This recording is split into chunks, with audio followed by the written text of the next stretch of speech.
La question de la liberté est au cœur de la réflexion philosophique depuis l'Antiquité.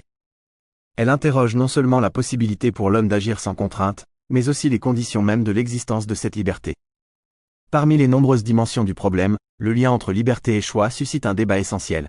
Faut-il avoir le choix pour être libre? Cette question présuppose que le choix, en tant qu'acte de délibération entre différentes possibilités, est une condition nécessaire à l'expérience de la liberté.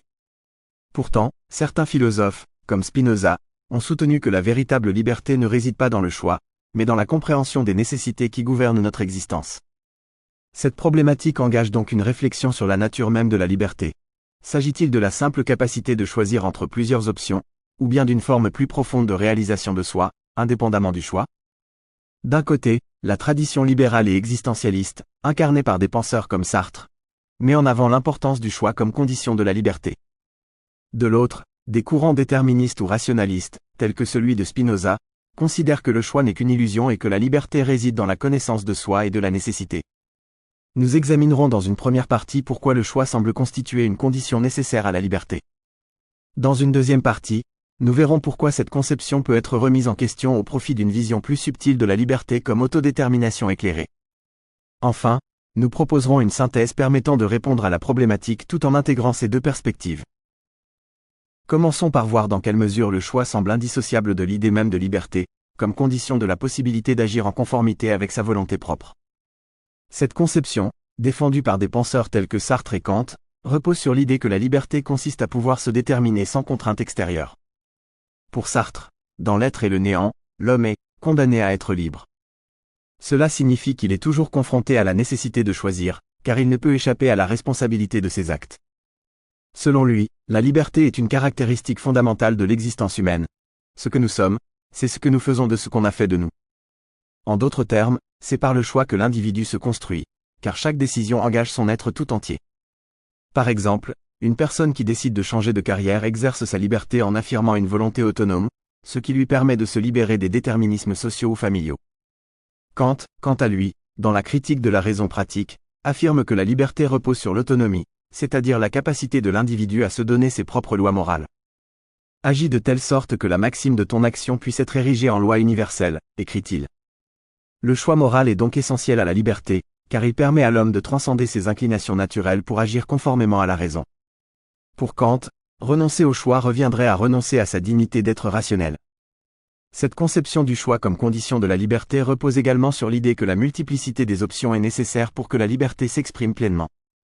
Dans les sociétés démocratiques modernes, par exemple, le libre arbitre est associé à la possibilité de choisir entre différentes orientations politiques, économiques ou personnelles.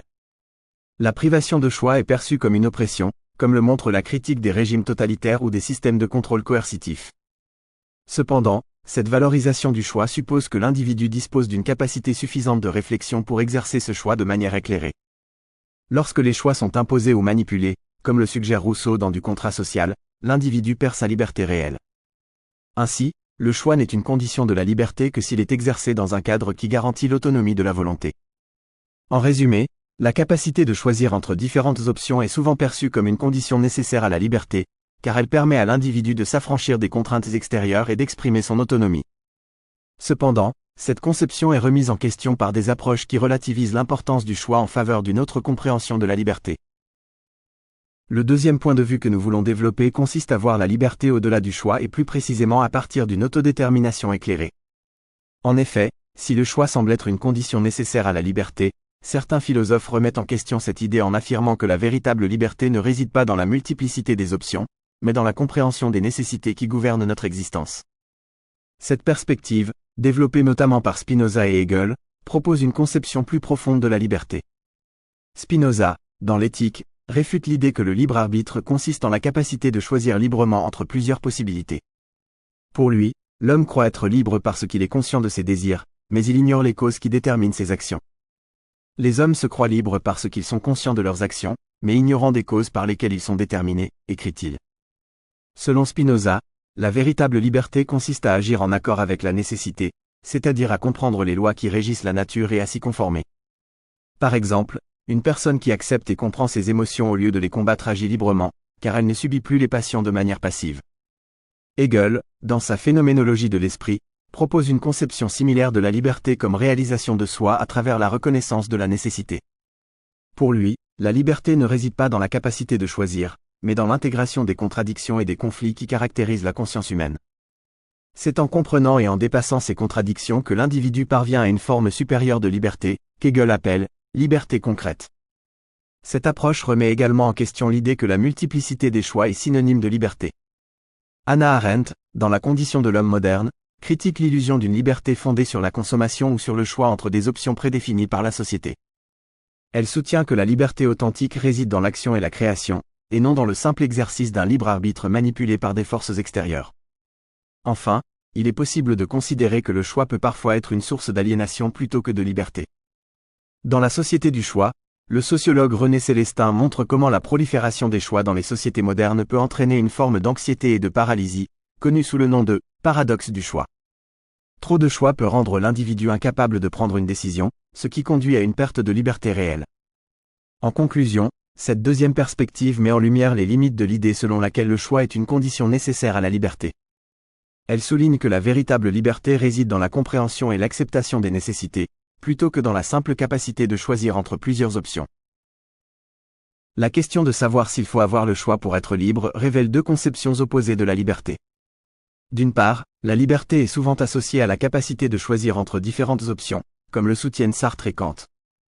Le choix, en tant qu'expression de l'autonomie et du libre arbitre, semble constituer une condition essentielle à l'affirmation de soi et à la réalisation de ses valeurs. D'autre part, une analyse plus profonde, inspirée de Spinoza et Hegel, remet en question cette association en affirmant que la liberté réside avant tout dans la compréhension des nécessités qui gouvernent notre existence. Cette perspective met en lumière les limites du choix comme critère de liberté et propose une vision plus éclairée de l'autodétermination, fondée sur la connaissance et l'acceptation des lois naturelles et sociales. Ces deux conceptions ne s'excluent pas nécessairement, mais invitent à repenser la liberté comme une dialectique entre choix et compréhension. Si le choix est important pour exprimer l'autonomie, il doit s'accompagner d'une réflexion sur les conditions réelles qui permettent d'exercer cette liberté. Par exemple, un individu véritablement libre ne se contente pas de choisir parmi des options imposées, mais cherche à comprendre les mécanismes qui déterminent ses choix et à agir en conséquence. Ainsi, la liberté ne peut se réduire à la simple capacité de choisir. Elle exige une double exigence, celle de l'autonomie dans le choix et celle de la connaissance de soi et du monde.